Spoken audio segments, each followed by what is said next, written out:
इस वक्त मैं पाक अफगान बॉर्डर बाब दोस्ती के मुकाम पर मौजूद हूँ। पाक अफगान ज़रत की बंदिश के बाद पाकिस्तान में फंसे हुए पाकिस्तानी ड्राइवरों को पाकिस्तान आने की इजाज़त दी गई।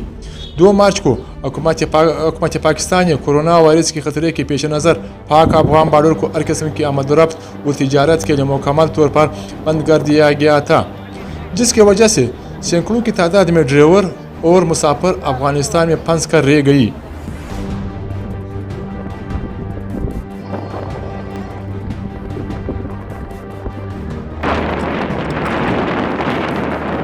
आज हुकूमत पाकिस्तान ने इन ड्राइवरों को पाकिस्तान आने की इजाज़त दी।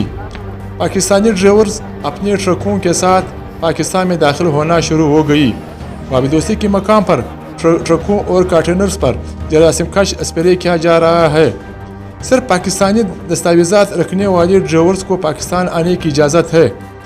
पाकिस्तान में दाखिल होने पर इन ड्राइवरों को क्वारंटीना कैंप में मुंतकिल किया जा रहा है, जहाँ पर इनको 14 दिन रखा जाएगा और इनकी टेस्ट किया जाएगा। टेस्ट मनफी आने पर इनको अपने घरों के लिए इजाज़त दी जाएगी।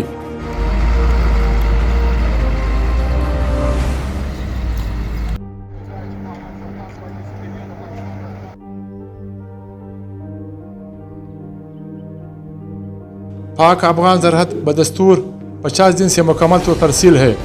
बॉर्डर बंद होने से ताजरों को रोज़ाना करोड़ों रुपए का नुकसान हो रही है। ताजरों ने हुकूमत से मुतालिबा किया कि पाक अफगान बॉर्डर पर इम्पोर्ट की इजाज़त दी जाए।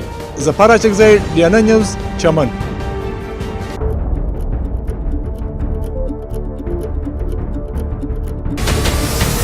हमारे चैनल को सब्सक्राइब करें और बेल आइकन पर क्लिक करें।